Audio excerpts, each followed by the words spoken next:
Well, at the peak of the pandemic, the city released thousands of inmates from Rikers Island over COVID-19 fears. And tonight we found out that some of them have been arrested again.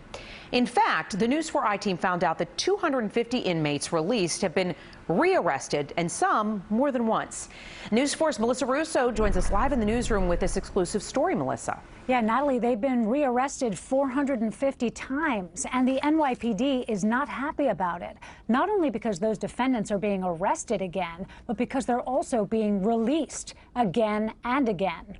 It's very damaging. Despite some real damage to their downtown drugstore, at first, Abby Khalili and his partner Josh were sympathetic, at least to one of the looters. The window took some socks, medicine, and it felt really bad for the person. Police say that's Jonathan Martinez you see on the security video there, ripping the tags off socks and putting them on his feet right there in the store. And when I heard that, I said, wow, I feel so bad. We would have just given it to him if he would have just come and asked. They felt bad, that is, until we told them what the NYPD told us, that while Jonathan Martinez may want lots of socks, he never seems to get cold feet when it comes to repeat offending. This is shocking. This is disturbing. On March 16th, Martinez was released early from Rikers because of COVID-19 concerns.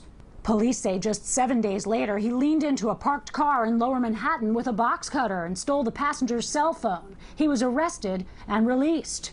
On April 6th, Martinez was arrested and released again after allegedly stealing from the Gourmet Garage on the same block.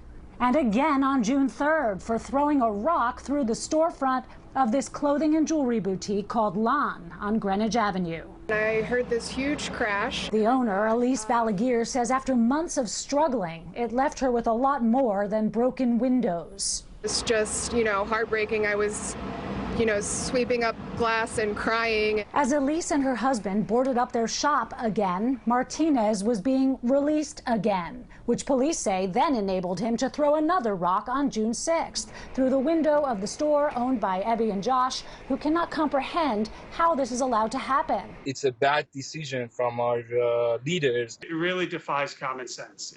The tip for this story came from the police commissioner himself during an interview earlier this week. Commissioner Dermot Shea says between emptying jails and reforming bail back in January, it's no surprise that crime is up.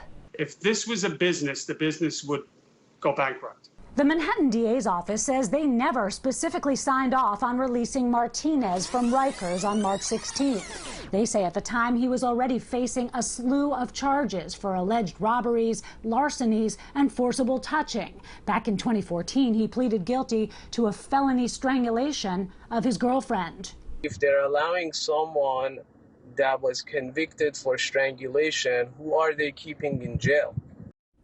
Martinez served his sentence for that strangulation conviction several years ago. He was in jail this past March on some of the more recent charges, and he was released again this week. His legal aid attorney and the legal aid press office did not return our calls. The Manhattan DA's office says a judge denied their request this week to keep Martinez locked up. But under bail reform, the judge doesn't necessarily have to.